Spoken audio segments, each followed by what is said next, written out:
이것이 예레미야의 고뇌 속의 믿음입니다. 굉장히 처절하죠. 본문이 처절합니다. 7월, 8월 이 한여름에 예레미야를 묵상하는데 저는 이것이 의인이 가는 그 좁은 길이구나라는 것을 생각을 합니다. 예레미야는 아주 엄청난 그 고뇌 속에 고뇌의 수렁 속으로 지금 빠져 들어가고 있어요. 의인의 길은 여호와께서 인정하신다. 여호와께서 돌보신다. 시편 1편에 이렇게 의인의 길은 여호와께서 돌보신다. 그 워치 오버라고 되어 있거든요. 그래서 돌보신다, 보살피신다, 의인의 길은 여호와께서 함께 하신다라고 되어 있는데 그러니까 그 길이 쉽다, 편하다, 안락하다라고 되어 있는 말씀은 없어요. 여호와께서 돌보신다는 것입니다.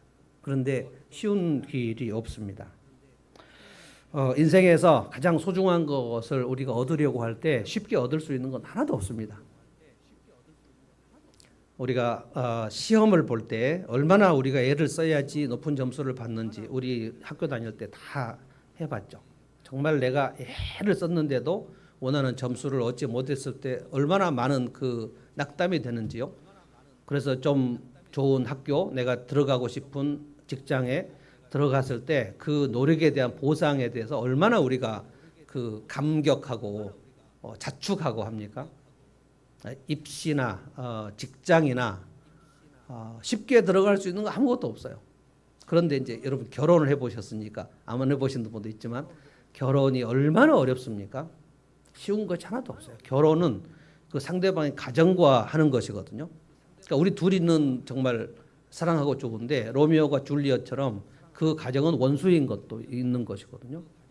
저는 이제 상담을 계속 하는데 이 사돈끼리 서로 악담을 그 주고받는 가정들이 꽤 있어요. 내가 들으면서 아니 사돈끼리 이렇게 얘기해도 되나? 라고 싶을 정도로 대놓고 그 아들 엄마가 그 며느리 엄마 앞에서 당신의 딸은 대단히 사악하다. 이런 얘기도 하고요. 정말 내가 귀를 의심할 만한 그래서 결혼 생활은 정말 어렵고 시댁도 정말 어렵고 아기 낳으면 얼마나 어렵습니까? 자식 양육처럼 어려운 것이 없고 또 그 자식을 키우는 것도 어렵지만 사춘기가 되면 또 정신이 하나도 없고 얼마나 어려운지 몰라요. 자녀 양육과 목양은 진짜 어렵습니다. 예레미야는 하나님의 부름을 받고 설교를 하는데 이렇게 설교가 어려운지를 부름받을 때는 몰랐을 거예요. 너무너무 어려워. 너무너무. 그래서 오늘 예레미야를 보면 이 사람이 하나님의 종이 맞나라고 싶을 정도로 하나님 앞에서 막 격렬하게 막 그 수렁 속으로 막 빠집니다. 하나님께 항의도 하고요. 본문 좀 읽어보면 7절 보면 주님이 나를 속이셨다. 난 주님께 속았다. 이런 얘기도 하고 원망도 하고 불평도 하고 막 그렇게 헤맵니다. 여러분에게 제레드 시처를 제가 여러 번 소개했는데 제레드 시처의 이 하나님의 뜻은 정말 그 세상에서 신앙의 책을 한 권 꼭 고르라면 그 책을 골라야 될 만큼 중요한 책입니다. 엄청난 진주와 같은 보석들이 많이 있는데 그냥 교회 이 1층에 도서관도 굴러다니는데 여러분이 그 책을 아주 하대하고 그리고 내 인생에서 하나님의 뜻을 모르겠다고 자꾸만 하나님의 뜻이 뭐냐고 아니 그 책을 읽으라고 이 책은 읽기 싫고 하나님의 뜻을 알고 싶다. 이 책을 읽지 않으면 하나님의 뜻을 알 수 없다. 이 제레드 시처가 가진 그 고뇌 하나님에 대해서 얼마나 많이 원망하고 울고 도대체 왜 하나님 내 아내를 데려가셨습니까? 내 딸을 왜 데려가셨습니까? 내 어머니는 왜 데려가셨습니까? 음주운전 차량이 와가지고 돌진해서 차가 박살을 나고 자기는 살고 두 아이는 살았고 한 아이하고 엄마하고 자기 아내하고 죽어버렸거든요.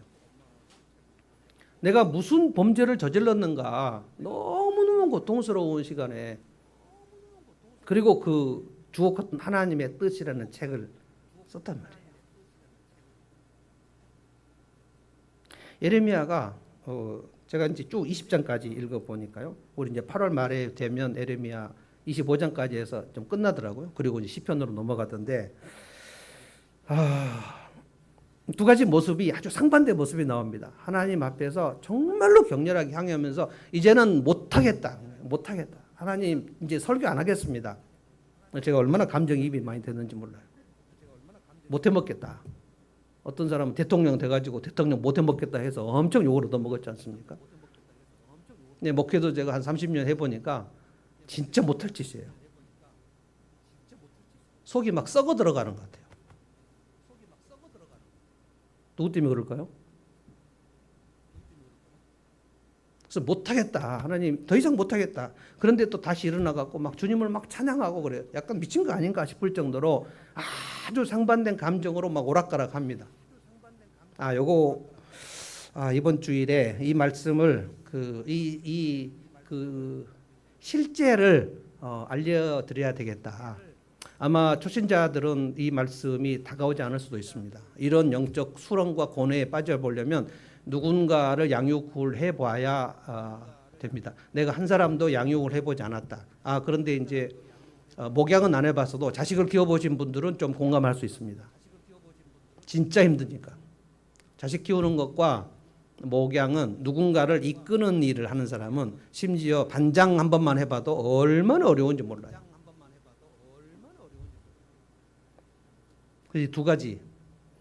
수렁 속으로 깊이 들어가는 것과, 근데 놀라운 거는 이 본문 안에서 예레미야가 거기서 수렁에서 쭉 또 빠져나와서 하나님을 찬미하면서 하나님 내가 반드시 이길 것입니다. 내 원수들은 반드시 다 질 것이고 치욕에 빠질 것입니다. 그래서 일어나요. 그래서 의인의 길은 수렁 속에 깊이 빠진다. 수렁 속에 빠지지 않은 사람은 나는 지금 의인의 길에 들어서지 않았구나. 예수님이 좁은 길이라 그랬는데 좁은 길을 많이 안 가니까 진짜 외롭다 그랬거든요. 그러니까 신앙생활 하면서 이 영적인 고립감 속에 빠져보지 않은 사람은 나는 지금 신앙의 참된 길로 아직 들어서지 않았다라 생각하시면 되고요. 한번 참된 길로 들어가 보면 성경에서 진짜 의인들, 하나님께서 아주 귀하게 쓰셨던 사람들이 공통적으로 고백하는 것이 뭐냐면 진짜 못하겠습니다. 진짜 못해 먹겠다. 정말 외로워요. 이게 영적 고독입니다.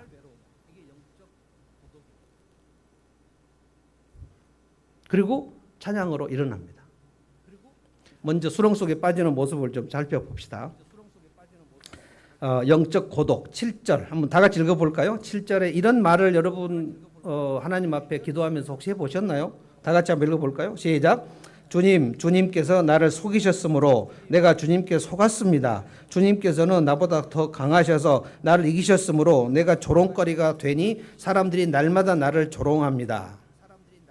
여러분 신앙적인 의미에서 누군가의 조롱을 받아보신 적 있어요? 그 조롱을 받지 않으려고 신앙인이 아닌 척 얼마나 많이 몸부림치는지 몰라요. 식사할 때도 식당에서 혹시 나를 신자인 줄로 알게 되면 조롱을 받을까 봐 아무도 얘기 안 하는데 기도하면 내가 엄청 창피하니까 식당에서 기도 안 하고 그냥 밥 먹는 사람도 있고 기도하는 것을 이미 놓쳐버린 지 오래돼서 식기도는 뭐해? 식기도를 하면 신앙이 좋다 이런 얘기가 아니고요. 신앙에 떨어지면 식기도부터 없어집니다. 특별히 개인적으로 밥을 먹을 때 하나님 앞에 이 밥이 이게 만나거든요. 만나. 구약 백성들에게 날마다 기적처럼 내리는 만나하고 오늘 우리 밥이 똑같은 거예요. 근데 하나님 앞에 아무 감사 없이 그냥 막 먹는다. 일본 사람들은 하나님을 믿지 않는데 믿지 않는 사람이 대부분인데 그 사람들은 감사합니다. 항상 이렇게 하고 먹더라고요. 누구한테 감사한지 모르겠어요. 주님 나를 속이셨습니다.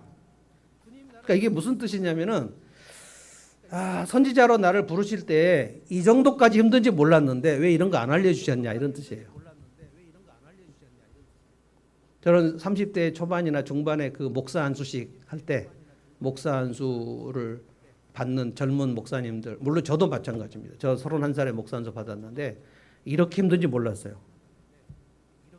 우리 어머니는 왜 아들 낳으면 목사로 나한테 물어보지도 않고 서원하시고 그리고 또 유언하시고 그래갖고 뭐 꼼짝없이 그냥 진짜 힘듭니다.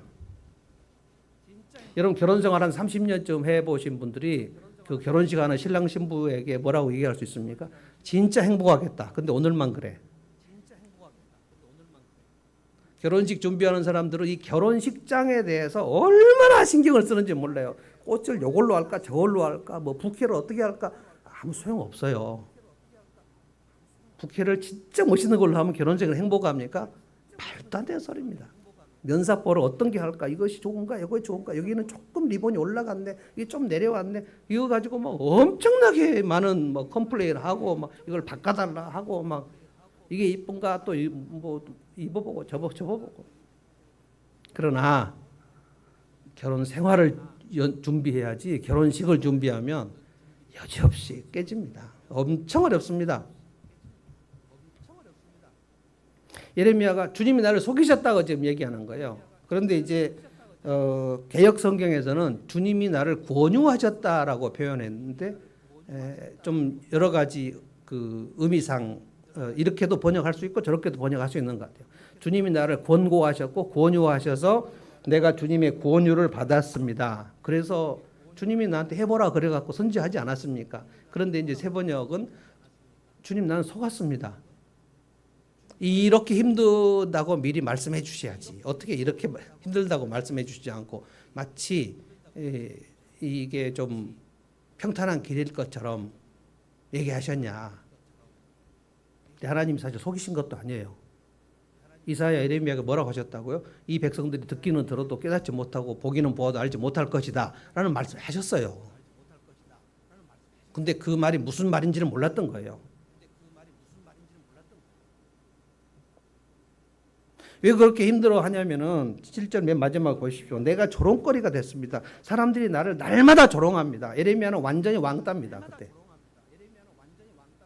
영적 고독 상태, 고립 상태, 그리고 생명의 위협도 지금 받고 한 몇 주 전에 얘기했죠. 아나도 사람들, 예레미야 고향 사람들을 매수를 해가지고 고향 친척, 친구, 배꼽 친구가 와가지고 너 예레미야 그만 사역하지 않으면 죽인다. 오늘 또 보면 엄청나 많은 사람들이 수군거림 속에 있는 거예요. 왜 그랬는가? 8절을 보십시오. 내가 입을 열어 말을 할 때마다 폭력을 고발하고 파멸을 외칩니다. 주님의 말씀 때문에 나는 날마다 치욕과 모욕거리가 됩니다. 왜 지금 이 얘기를 했냐면 이스라엘 백성들이 유다 예루살렘 주민들이 회개하지 아니하고 이 공동체를 세우는 일을 안 하고 계속해서 하나님을 무시하고 멸시하는 일을 많이 했단 말이에요. 마치 소돔과 고모라 같이 똑같이 되어버렸으니까 거짓 선지자들은 이대로 살아도 하나님이 평강을 주신다고 얘기한 거고, 근데 백성들은 이 거짓 선지자들의 말이 너무 듣기 좋잖아요. 하나님께서 우리와 함께 하신다고 얘기했어요. 여러분, 죄를 지었는데 하나님께서 우리와 함께 하신다는 말은 성립이 되지 않아요. 내가 주님을 멀리했는데, 나는 주님을 멀리했는데 주님은 나와 함께 하신다? 그 주님이 인격이신데 내가 그를 멀리하는데 그분이 그걸 모르신다고요? 내가 주를 어떻게 얼마나 멀리했는지 얼마나 가까이 했는지 주님은 너무너무 잘 아십니다. 우리도 잘 알아요. 여러분, 저 사람이 나에게 조금 이상한 것을 여러분 모릅니까?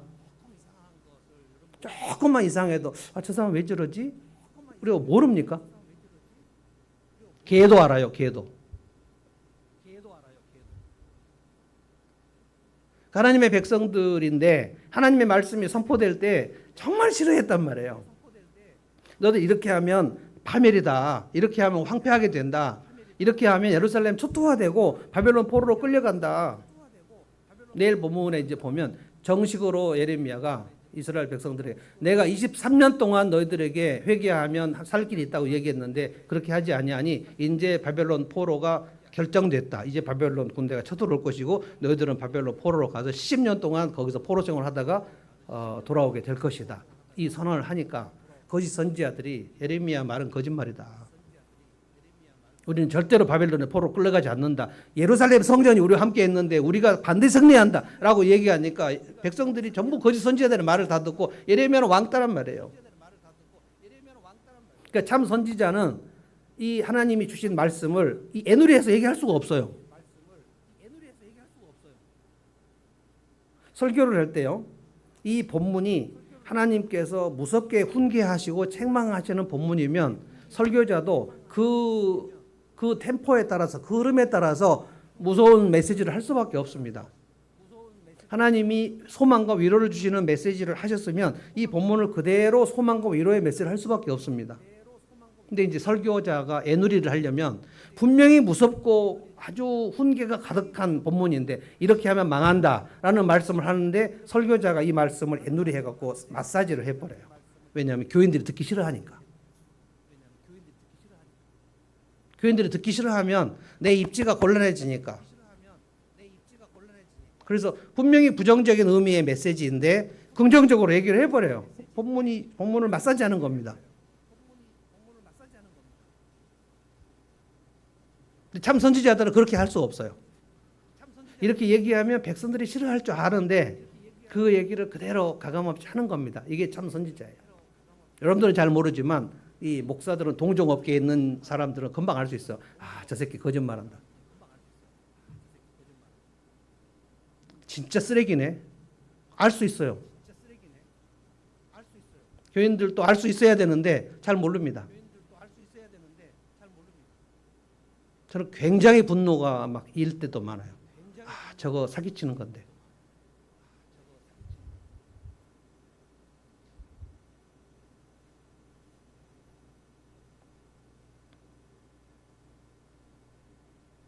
이 악한 시대에는 그 참 선지자들은 항상 소수밖에 없습니다.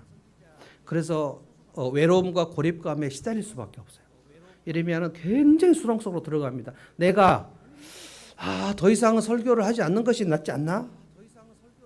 그래서 9절에 얘기했잖아요. 예레미야가 하나님 앞에 얘기한 겁니다. 이제는 9절, 이제는 주님을 말하지 않겠다. 더 이상 설교하지 않겠다. 다시는 주님의 이름을 외치지 않겠다. 결심을 했다는 거예요. 결심을. 얼마나 고통스러우면 이걸 결심합니까? 여러분 엘리야는 뭐라고 했습니까? 하나님, 여기가 끝입니다. 여기가 충분합니다. 내가 더 이상은 이제 못하겠습니다.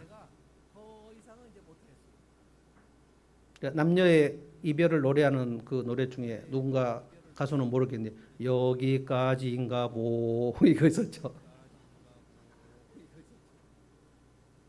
난 여기까지다. 난 더 이상 이제 못한다. 얼마나 고통스러울까요? 더 이상 못하겠습니다. 예레미야도 그랬고요.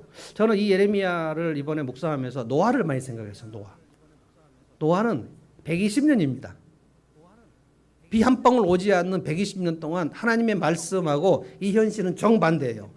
완전히 뚜약볕인데 산 위에 올라가서 방주를 만들어야 돼요. 얼마나 조롱을 많이 받았을까. 노아의 그 고뇌가 성경에는 나오지 않습니다. 그런데 노아가 사람이 맞다면 그 120년 동안 어떻게 했을까? 아들 3명 데리고 날마다 산 위에 방주 만들었거든요. 그리고 그 아들 며느리들도 있었는데 노아의 아내가 무엇이라고 말했는지 성경에 나오지 않아요. 노아의 가족 얘기는 일체 안 나옵니다. 욥의 아내는 뭐라 그랬냐면, 제가 욥도 이번에 묵상을 혼자 많이 했거든요. 욥의 아내는 욥이 그렇게 시련 속에 있는데 욥의 친구들이 와가지고 네가 그렇게 죄를 졌지 않았으면 하나님이 이렇게 시련을 주셨겠냐? 인과응보 아니냐? 이렇게 시련을 많이 당하는 거 보면 네가 무슨 마음속에 죄가 많이 있지 않았겠냐? 그래서 욥의 친구들 3명은 다 헛소리입니다. 네가 죄를 지었는데 회개하면 하나님께서 평강을 주시리라. 회개하면 복을 주시리라. 이런 말씀이 다 헛소리인데 거기 성경 안에 들어있어가지고 어떤 설교자들이나 어떤 성도들은 이 욥의 친구들의 헛소리를 마음에 두고 그것이 성경 안에 있으니까 그걸 따가지고 그 헛소리 중에 하나가 네가 시작은 미약하였으나 나중에는 창대하리라. 이 말씀이 욥의 친구들이 한 헛소리입니다. 그거 그 집사님들 가게에 가면 전부 붙어 있어요. 시작은 미약하나 나중에는 창대하리라. 이 말씀이 좋은 거예요. 근데 그 문맥은 욥의 친구들이 헛소리한 겁니다.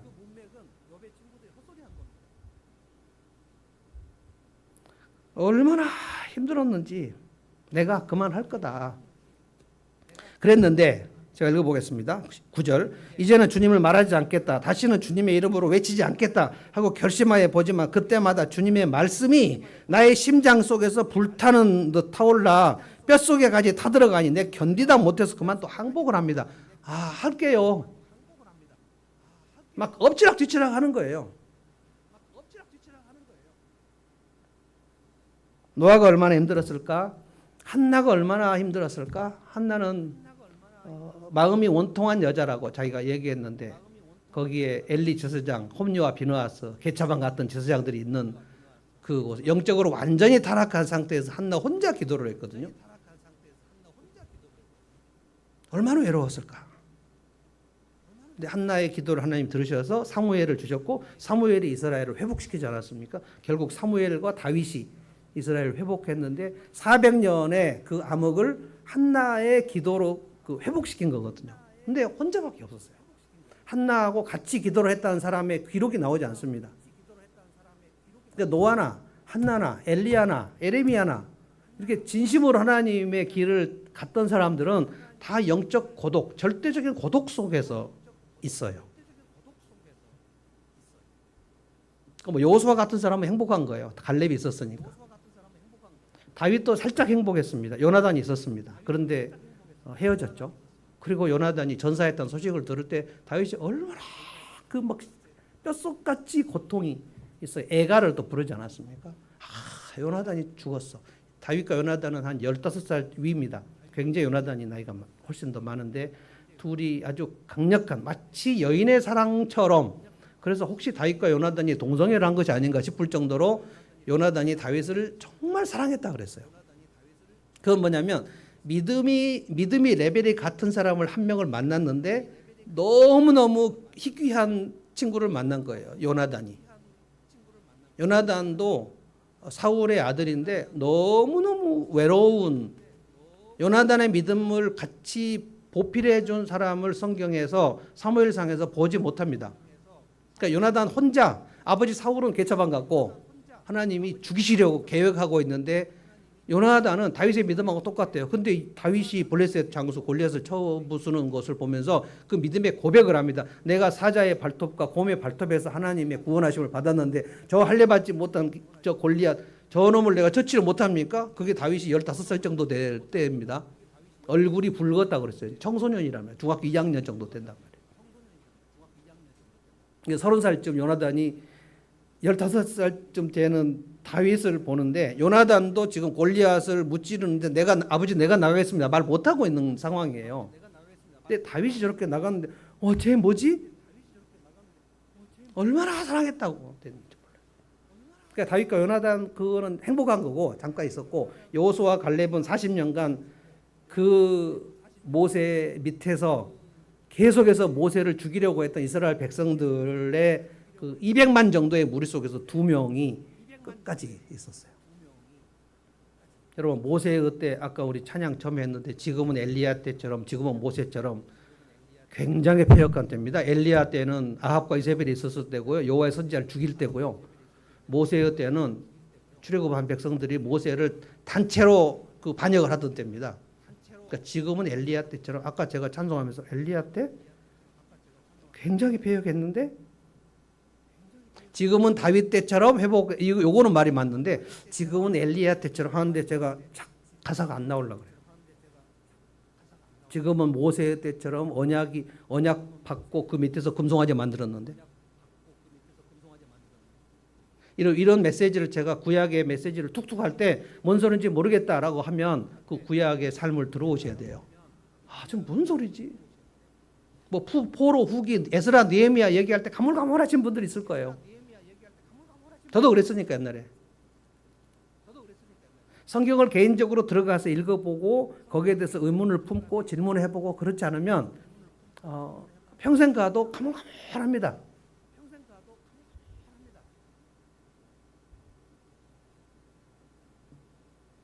개인 기도도 안 되는 채 10년, 20년 예수 믿는 사람 많아요.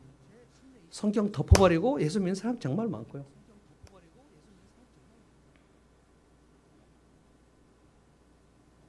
누군가를 이끌어야 되는 사람들의 그 고뇌는 거의 대부분 비슷한 것 같아요. 저는 그래서 여러분들에게 그 가장의 고뇌를 좀 얘기하고 싶어요. 가장이라는 것은 처자식을 먹여 살린다. 그런데 이제 주로 전통적으로 남자가 가장인 경우여서 처자식이란 말이 생긴 겁니다. 처자식을 먹여 살린다. 여자가 가장인 경우가 옛날에는 없어가지고 남편과 자식을 먹여 살린다 이런 말이 없어요. 지금은 여자 가장도 있는 것이고요. 근데 가장의 그 고뇌라는 것은 가장의 아픔과 고뇌는 가장이 아닌 사람은 모릅니다. 부모가 자식을 키울 때 그 부모의 고뇌를 자식은 모릅니다. 목자 목녀가 그 목장을 섬길 때 모는 절대로 모릅니다. 그래서 심지어 반장만 해봐도 이번에 그 우리 지대 넘냐 할 때 반장이 김민경 집사거든요. 늘 공지를 올려요. 이렇게 하고 오늘은 누가 발표고 뭐 몇 시까지 내주시고 이 공지를 늘 올려요. 그러니까 그 모임에 대해서 늘 깨어 있어야지 공지를 제때제때 올릴 수 있는 거거든요. 근데 반장이 아닌 사람은 오늘 모임이야? 이렇게 생각하죠. 그래서 누구를 이끄는 사람은 그냥 고독할 수밖에 없어요. 네, 그만하겠다. 개역성경에 내가 다시는 여호와를 선포하지 않겠다. 내가 여호와 이름으로 다시는 말하지 않겠다. 그러니까 설교 그만하겠다는 얘기예요. 목회를 그만하겠다라고 했는데 하나님께서 또 어떻게 하셨어요? 주님의 말씀이 심장 속에서 막 불이 붙어가지고 그만두는 것도 못하겠다는 거예요. 또 제가 개역성경 읽어보겠습니다. 내가 다시는 여호와를 선포하지 아니하며 그의 이름으로 말하지 아니하리라 하면 나의 마음이 불붙는 것 같아서 골수에 사무치니 답답하게 견딜 수 없나이다. 그러니까 이러지도 못하고 저러지도 못하고 수렁 속에 빠져가지고 너무너무 고통스러운 거예요. 더 이상 못하겠다는 거예요. 그래서 여러분 맨 밑에 14절부터 제가 잠깐만 읽어보겠습니다. 제가 좀 부끄러운 얘기지만 이번에 이 예레미야 20장 14절을 처음 읽었어요. 깜짝 놀랐어요. 욥이 한 얘기를 예레미야도 했구나. 욥이 한 얘기입니다. 욥기 3장에 보면 내가 태어난 생일을 저주하는 얘기가 욥기 3장에 나와요. 너무너무 고통스러운데 어디다가 말할 수도 없어요. 사람들이 다 조롱해. 욥이 진짜 하나님을 떠나고 범죄해가지고 하나님이 그를 징계하시는구나 라고 지나가는 사람들마다 조롱하는데 자식들 다 죽어버렸고 재산이 다 날아가 버렸고 그리고 막 피부병이 나가지고 기왓장으로 몸을 긁다가 하나님을 저주할 수는 없고 내 생일이 없었더라면 자기 생일을 저주해요. 아까 욥의 아내 얘기를 제가 안 했는데 욥의 아내가 뭐라 그랬냐면 하나님 저주하고 당신도 죽으라고 그랬어요. 악처 중에 악처입니다. 그래서 제가 우리 결혼한 자매들 상담할 때 욥의 아내가 되지 말라고 자꾸 얘기합니다. 하나님 저주하고 당신도 죽어버리라고 그렇게 얘기했어요. 욥은 진짜 외로웠어요. 그런데 이번에 제가 이 말씀을 묵상했어요. 그동안 뭘 묵상했는지 모르겠는데 14절 제가 읽어보겠습니다. 내가 태어난 날이 저주를 받았어야 되는데 어머니가 나를 낳은 날이 복된 날에 되지 말았어야 하는데 한 줄만 하지 뭘 이거를 몇 줄 얘기했어요. 18절까지 했어요. 나를 뭐 아들이다 얘기한 사람이 저주를 받았어야 되는데 뭐 대낮에 점쟁이 함정을 들어가 죽었어야 되는데 17절에 내가 모태에서 죽어서 어머니가 내 무덤이 됐어야 되는데 그러니까 거기서 엄마 뱃속에서 유산이 되었으면 얼마나 좋았을까. 그리고 예레미야가 얼마나 고통스러우면 자기 생일을 저주하고 자기가 엄마 뱃속에서 죽어 나왔으면 이 고통을 당하지 않았을 텐데 설교자의 고독이 여기에 묻어 나와요. 우리 엄마가 나를 서원하지 않았으면 얼마나 좋았을까? 엄마가 유언 안 했으면 얼마나 좋았을까? 그랬으면 내가 여러 가지 직업 중에서 내가 선택할 수도 있었잖아. 여러분 이런 절대적인 고독과 고립 속에서 하나님 앞에서 원망해 보셨나요? 누구를 이끈다는 것이 얼마나 고통스러운지를 여러분이 이끌어 보지 않고서는 말을 하시면 안 돼요. 부모 노릇 해보신 분들은 무슨 말인지 아실 거예요. 그렇게 뼈빠지게 키워놓으면 엄마가 말한 한마디 상처만 가지고 얼마나 예를 써 평생 동안 울어먹어요. 엄마가 그 말 한마디 해갖고 내가 평생 동안 이렇게 됐다고. 그러면 부모들은 계속 사과해야 돼요. 100가지를 잘해주고 한 가지 말 한마디 잘못해갖고 엄청 사과해야 돼요. 그 사과 안 하면 또 이제 원수 돼요. 목사요? 여기서 광고 한마디만 잘못하면 엄청 시험 듭니다. 그러니까 텔레비 앞에서 뉴스 앵커들 방송 사고 0.1초만 나도 막 엄청나게 앵커 못해 먹겠다 이런 사람들도 있겠죠. 근데 한 나라의 대통령이 됐으니 대통령이 된 사람이 아마 지금 대통령도 진짜 못해 먹겠다고 부부지간에 얘기할지 몰라요. 아마 다 대통령들은 그런 생각이나 자기 부부지간에 그런 얘기를 안 했을 리가 한 명도 없습니다. 진짜 못해 먹겠는 게 대통령입니다. 온 나라를 하나로 통합하는 일이 그 온 나라를 통합하는 온 나라보다 대통령이 그 용량이 더 커야죠. 그런데 대통령이 된 다음에 갑자기 용량을 어떻게 키웁니까?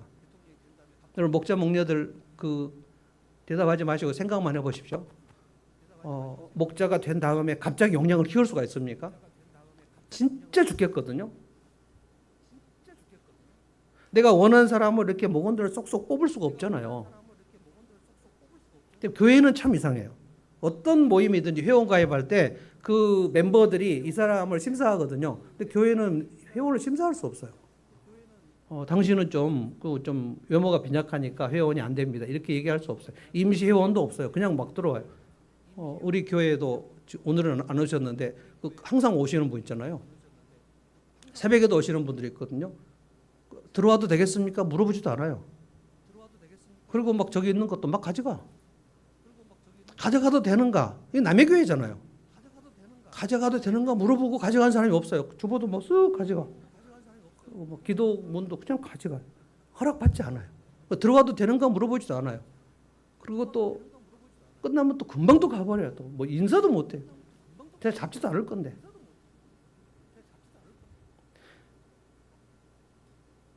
이 영적인 고독은 정말 이런 말할 수 없습니다. 하나님의 사람들은 그래서 다 이것에 허우적거리는 경험을 합니다. 저는 노아가 많이 생각났고 욥이 생각났고 엘리야가 생각났고 한나가 생각났고 얼마나 고독했을까. 그런데 이제 놀라운 거는 그 고립 속에서 수렁 속에서 빠져서 못 나오지 않아요. 나와요. 11절을 보십시오. 찬양을 합니다. 11절. 다 같이 한번 읽어봅시다. 이 말씀은 아주 그러나 주님 이게 반전입니다. 다 같이 읽습니다. 시작. 그러나 주님은 내 곁에 계시는 힘센 용사이십니다. 그러므로 나를 박해하는 사람들이 힘도 쓰지 못하고 쓰러질 것입니다. 이처럼 그들이 실패해서 그들은 영원히 잊지 못할 큰 수치를 당할 것입니다. 이게 이 수렁에서 갑자기 왜 이런 말이 나올 수 있는가?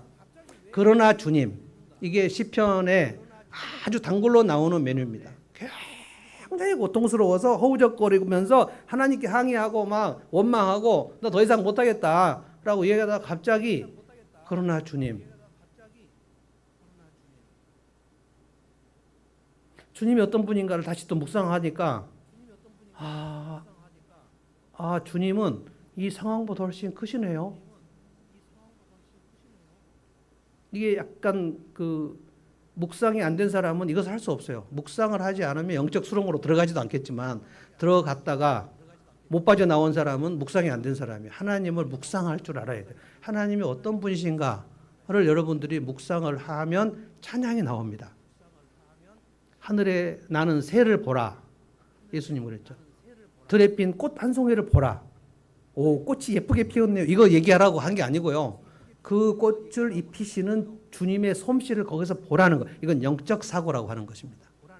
공중에 돌아다니는 새를 보라. 저 새를 누가 먹이시는지를 보라. 거기서 영적 묵상을 하라는 거예요. 오늘 내 삶 속에서 하나님께서 일하시는 일이 있으려면 하나님의 성품이 무엇인지를 알아야 되죠. 하나님은 쉴 새 없이 우리를 위해서 공급하는 분이시지.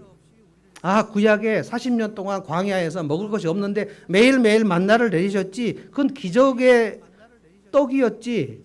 그러면 구약 백성들을 또 기적으로 먹이시는데 오늘 내가 먹는 이 밥상 한 그릇이 이게 기적이구나. 이게 묵상이 돼야지 기도를 할 수 있어요. 그러나 주님, 이거는 완전히 넘어져 버려가지고 더 이상 못 일어날 것 같은데 갑자기 일어나는 거예요. 믿음의 사람들, 의인의 길들은 항상 그러나 주님부터 시작해요. 하나님을 막 다시 찬양하기 시작해요. 그래서 찬양이 그 사람의 믿음의 핵심 중의 핵심입니다. 그래서 여러분 그 예배 시간 15분 찬양하는 거 저는 굉장히 중요하다 봅니다. 우리 찬양 인도자 저는 늘 칭찬하는데 선곡을 잘해요. 여러분 찬양 제가 그 목장 모임 할 때 찬양 선곡을 하려고 그래도 그것도 만만치 않아요, 여러분. 근데 매주 서너 곡을 찬양하는데 이거를 기승전결을 맞춰가지고 늘 어떤 시간에 막 하나님께 박수 치자고 그러는데 조금 어색하긴 하죠. 그거는 이제 찬양이 막 그 찬양 집회가 막 무르익었을 때 막 그 회중들이 자연히 막 손을 올리고 막 눈물 흘리고 할 때 박수 치면 이게 자연스러운데 항상 근데 그 박수 치자고 거기서. 네, 저도 이제 치긴 치는데 그러나 이 찬양을 곡을 선곡하는 것도 굉장히 큰 실력입니다. 찬양이 제대로 나온다. 찬양이 안 나온다. 찬양이 안 나온다는 것은 내 영혼이 지금 엄청 다운되었다는 뜻입니다. 이 찬양의 가사를 내가 의미 없이 생각하지 않고 부른다. 이거는 이제 그 영혼이 바닥이라는 뜻입니다. 내 영혼이 은총 입어. 은총을 입은 상태가 아니면 그 노래를 잠깐 멈춰야 되거든요. 내 영혼이 은총을 입어 중환제진 벗고 보니 내가 지금 은총이 가득 차지 않은 상태인데 내 영혼이 은총을 입어 내가 지금 기쁘지 않은데 기쁘네요 막 이렇게 하면 좀 이게 내 입에 노래하고 내 말이 지금 이중적으로 떨어져 버리잖아요. 그렇게 하시면 안 돼요. 내가 이 가사가 감당이 안 될 때는 잠시 멈춰야 돼요. 그래서 제가 잘 못하는 찬송이 죽기까지 딱 아골골짝 빈들에도 옛날에 CCC 할 때 늘 멸시전대 십자가는 주님 뭐죠? 주님 홀로 별따라라라라라 디라라라 아골골짝 빈들에도 복음 들고 찾아가서 그러니까 아골골짝 빈들에 내가 가겠다는 거예요. 근데 난 CCC 다닐 때 아골골짝 빈들에 난 못 가겠는데 늘 그 노래를 부르는 거예요. 멸시천대 십자가는 내가 지고 가오리니. 그럼 그 노래 지금 진심으로 하겠어요? 멸시천대 십자가를 여러분이 지고 가겠어요? 존귀 영광 모든 것에 주님 먼저 받으시고 멸시천대 십자가 내가 가고 아골골짝 빈들에도 가가지고 아골골짝이 골고다 언덕이에요. 내가 십자가를 지고 가는 그 고통에 이르기까지 한 영혼을 구원하겠으니 나를 써달라. 그 가사가 나하고 너무 안 맞으면 여러분 하시면 안 된다. 그래서 가끔 손을 올리고 찬양하고 그런데 다들 손을 내리고 이렇게 손 올리고 손을 두 손 들어 찬양합니다. 난 왜 저렇게 두 개가 안 맞는 얘기를 할까? 그래서 이 찬양의 내용이 자기를 쓴 것으로 생각해 보셔야 돼요. 내가 하나님의 성품을 내가 알면 그 찬양이 진짜가 나옵니다. 진짜 답답해서 견딜 수 없다고 그랬는데 에레미야가 무슨 일이 일어났는지 갑자기 하나님을 찬양한단 말이에요. 시편에 뭐라 그랬냐면 의인은 넘어지나 아주 엎드러지지 아니하면 넘어진다는 거예요. 자, 의인은 한 번도 안 넘어진다. 넘어진다 그랬어요. 넘어진다. 잠언에는 더 많이 그랬어요. 잠언에는 뭐라 그랬냐? 잠언 24장 16절 뭐라 그랬나? 의인은 7번 넘어질지라도 다시 일어나느니라. 의인은 몇 번 넘어져요? 7번 넘어져요. 엄청 자주 넘어져요. 그러니까 이 의인은 넘어지지 않는다라는 말이 성경에 없어요. 하나님이 여러분과 제가 넘어지지 않을 것이라고 기대하시지 않아요. 그래서 왜 넘어졌지? 이상하게 생각하지 마세요. 내가 믿으면 왜 넘어졌지? 이상하게 생각하지 마시라고요. 마귀가 넘어뜨린 거예요. 나도 모르게 멍하고 있다가 넘어뜨린 거예요. 그러면 한동안 막 몇 년 동안 성경도 안 읽고 기도도 안 하고 식기도도 안 하고 막 그렇게 사는 거예요. 넘어지는 거예요. 근데 의인인가 아닌가를 가르는 기준이 넘어졌는가 안 넘어졌는가 아니고 넘어졌다 일어나면 의인이고 못 일어나면 의인이 아니에요. 의인은 7번 넘어질지라도 다시 일어나느니라. 7 times. 7번이나 넘어. 그러니까 그냥 계속 연달아 7번 넘어졌다는 게 아니고 살면서 넘어지고 또 넘어지고 또 넘어지고 또 넘어지고 시험 들고 하나님께 항의하고 도대체 왜 이런 것이냐고 막 하나님께 원망하고 막 그렇게 하는 게 의인이라는 거예요. 고래의 수렁 속으로 들어가 가지고 나 다시는 설교 못 해요.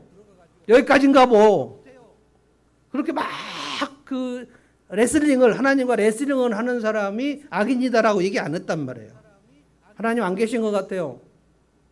전 얼마든지 의인들이 그렇게 말할 수 있다고 봅니다. 시편에 하나님 어디 계십니까? 왜 얼굴을 안 보여주십니까? 왜 내게 등을 돌리셨습니까? 어디 계시냐고요? 막 하나님께 따집니다.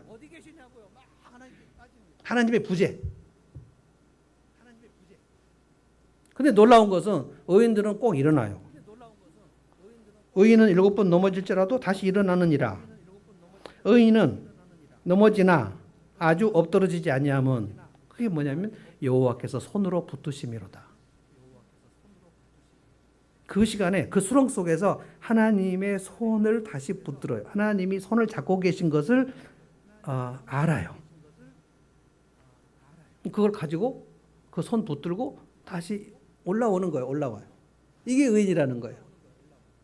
다윗이 자기 부하들의 공격을 받을 때 그 평생 동안 따라다니던, 평생은 아니지만 한 10년 정도 따라다니던 부하들이 자기 다윗의 아내와 자기 부하들의 아내와 아이들이 다 아말렉 군사들에게 포로로 사로잡혀가고 이 성이 불탄 거를 보고 다윗 따라다니다 우리 다 망했다 이래가지고 돌 들고 다윗을 죽이려고 했을 때 사무엘상 30장 그때가 다윗의 최대의 위기입니다. 신뢰하던 부하들이 다윗을 죽여버리자 하고 돌을 들고 있는데 다윗도 울고 그 부하들도 울고 막 정말 통곡하고 있다가 갑자기 다윗이 눈을 떠 보니까 부하들이 전부 다 돌을 들고 죽이려고 서 있었다. 네, 사무엘상 30장 6절에 보면 다윗이 심히 군고하였으나 완전 탈진 상태로 이제 여기서 끝이구나라고 했다가 그의 하나님 여호와를 힘입고 일어났다. 여호와께서 손으로 붙으셨다. 이게 11절에 그러나 주님. 그러니까 영적인 고립 상태에 들어가는 사람은 누군가를 이끌려고 하다가 이게 탈진이 되는 거고 그래서 하나님 앞에서 지금 이 모든 것들은 하나님 앞에서 막 부르짖는 겁니다. 그러니까 우리로 말하면 새벽에 본당에 와가지고 막 울면서 하나님께 막 항의하는 거. 이불 속에서 하는 게 아니고요. 이불 속에서 고립감 속에서 빠지면 그건 우울증에 들어가는 거고 이건 영적 고독이라고요. 영적 고독.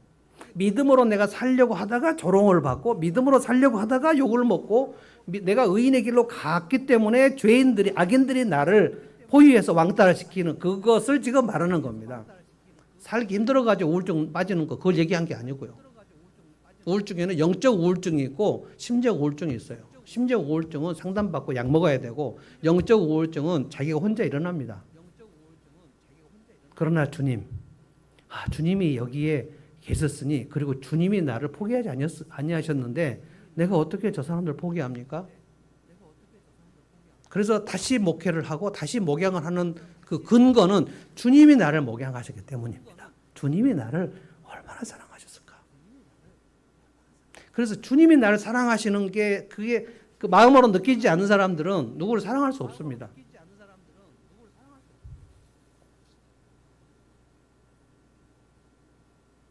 그래서 13절에 하나님 앞에 에레미야가 막 찬양을 합니다. 찬양. 제가 읽어보겠습니다. 13절부터 읽어보겠습니다. 주님께 노래하여라. 주님을 찬양하여라. 주님께서는 억압받는 사람들, 악인들의 권세에서 건져주신다. 억압받는 사람이 누굴까요? 자기 자신입니다. 악인들은 누굴까요? 지금 자기 눈에 보이는 거짓 선지자들입니다. 그러니까 결과가 뭐냐면 나는 결과적으로 이긴다. 내가 승리하구나. 그걸 깨달은 거예요. 하나님이 지금도 나와 함께 하신다면 내가 이기겠네? 나는 지금 완전히 왕따인데 내가 고립인데 나는 도저히 못할 것 같다고 했는데 주님 앞에 했는데 그걸 그냥 자기가 바로 뒤집어요. 제가 이기겠네요. 그래서 제가 그 9월 달에 나오는 책 제목 제목을 편집팀에서 바꿔달라고 너무 제목이 좀 세다. 그래서 일본인들은 그런 걸 싫어한다. 그래가지고 바꿔보려고 했으나 바꿀 그 단어가 책 제목이 아무 생각이 안 나가지고 그냥 그대로 하자. 제가 지금 고집 피웠거든요. 책 제목이 재난 영화의 주인공처럼. 근데 일본이 이제 재난이 많잖아요. 그 지진이 많아가지고 재난만 들어도 일본인들이 좀 힘들어하는. 이 사람들 원래 이 책이 일본인들을 위해서 이제 만드는 책이었기 때문에. 근데 뭐 작가가 생각이 안 난다고 하니 그러면 당신들이 제목을 정해주든지. 근데 뭐 제목 정해주지도 못해요. 뭐라고 했냐면은 인생의 길찾기, 뭐 여정과 함께하기, 또 전 또 마음에 안 드는 거예요. 그래서 그냥 이대로 간다. 재난 영화의 주인공처럼. 핵심은 뭐냐면 재난 영화 그 톰 크루즈나 그 다이 하드나 이런 영화 보면 재난 영화의 주인공은 죽습니까 안 죽습니까? 지금 영화 끝날 때까지 절대 안 죽어요. 뭐 총을 맞아도 막 안 죽어요.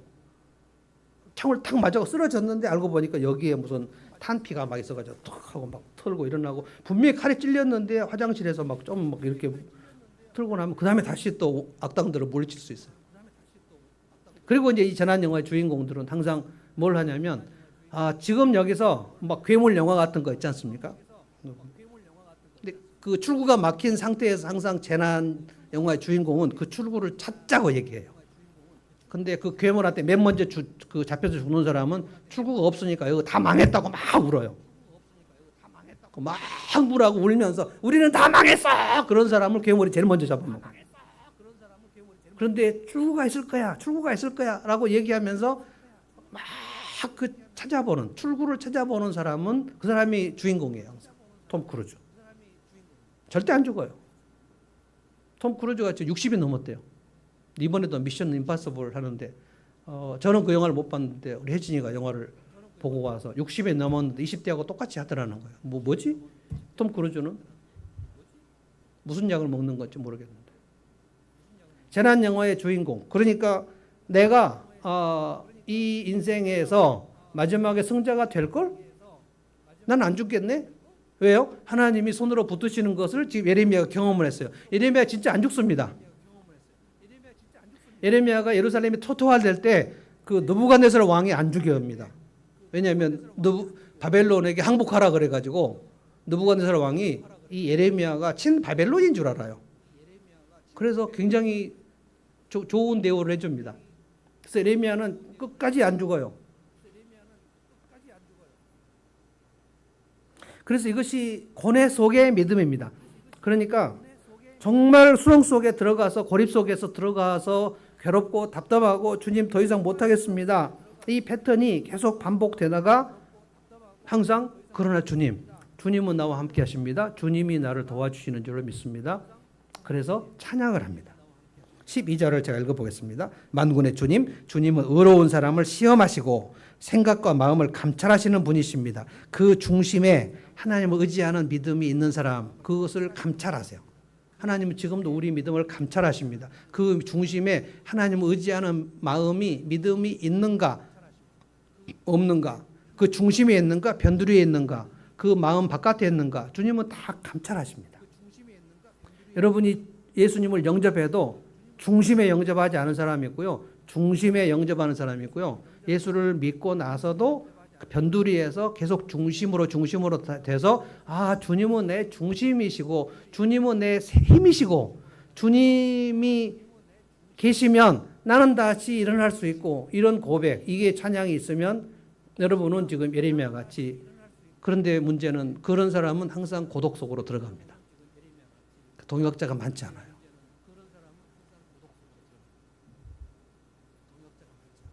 커피를 전문적으로 하신 분들, 제 아내에게 그 커피를 가르쳤던 바리스타 전문가가 뭐라고 얘기했냐면, 자기는 스타벅스 가가지고 커피를 못 마신다고. 저는 스타벅스에 가면 오렌지 주스밖에 못 먹는다. 그저께 또 스타벅스 갔는데 사실 스타벅스 커피가 커피입니까? 그런데 우리 일반인들은 스타벅스 커피를 못 마실 정도는 아니잖아요. 근데 커피 전문가들은 이거를 먹을 수가 있는가? 엄청 고독한 거예요. 근데 스타벅스에 가서 오렌지 주스밖에 먹을 수가 없어요. 우리는 맛있게 먹는데 이게 뭐가 문제? 그거는요 쓰레기예요. 우리는 뭔 소리인지 모르죠. 뭐가 쓰레기에 맛만 있구만. 조금만 달짝지근하게 하면 맛있는데 이거 마시고 이게 한낮에 오아시스 같은 시간 아닙니까? 많이 드세요. 고독한 거예요. 전문가는 고독한 거예요. 그리고 백종원의 이 레시피를 보고 이 땅의 자취생들하고 주부들이 얼마나 많이 행복한지 몰라요. 그러나 진짜 요리사들이 볼 때 백종원의 요리 많이 드세요 이렇게 얘기하겠죠. 백종원은 요리사가 아닙니다. 근데 우리가 진짜 요리사들의 레시피를 보면 못하겠네. 근데 백종원이가 그 찌개를 만드는 법을 보고 우리도 하겠네. 그래가지고 하잖아요. 근데 전문 셰프들이 볼 때 백종원이 왜 이렇게 우리나라를 다 망쳤을까? 너무너무 고독한 거예요. 그런데 그분은 유명하지 않고 백종원은 너무 유명한 거예요. 그게 백종원이 가짜라 이런 뜻은 절대 아닙니다. 그러나 점점 깊이 들어가면 고독하다는 거예요. 말씀을 마치겠습니다. 하나님께서 쓰시는 사람들은 그 믿음으로 인하여 그 길을 갈 때 주변이 막 응원해 주는 경우가 별로 없어요. 왜냐하면 그 진실한 하나님의 말씀은 사람들이 싫어합니다. 그래서 그 영적 고독 속으로 들어갑니다. 그런데 그 사람이 절대 포기할 수 없는 것은 주님의 손이 그를 만지시기 때문에 그렇습니다. 그래서 찬양하면서 일어나는 겁니다. 그래서 내가 지금 믿음의 길에 들어섰는가를 보려면 내가 영적 고독이 있는가? 내 믿음을 같이 나눌 사람이 주변에 많이 없다. 믿음을. 그러면 내가 지금 믿음의 길로 들어섰구나. 굉장히 고독하고 고통스럽습니다. 그런데 그 사람은 반드시 하나님 앞에 와서 그것을 막 토로하다가 거기서 하나님이 나와 함께 하시는 것을 보고 하나님이 나를 붙드시는 그것을 경험하고 찬양하면서 일어납니다. 그래서 절대 죽지 않아요. 주 예수를 믿음이 온 세상에 이기네. 이 찬송 한번 하겠습니다.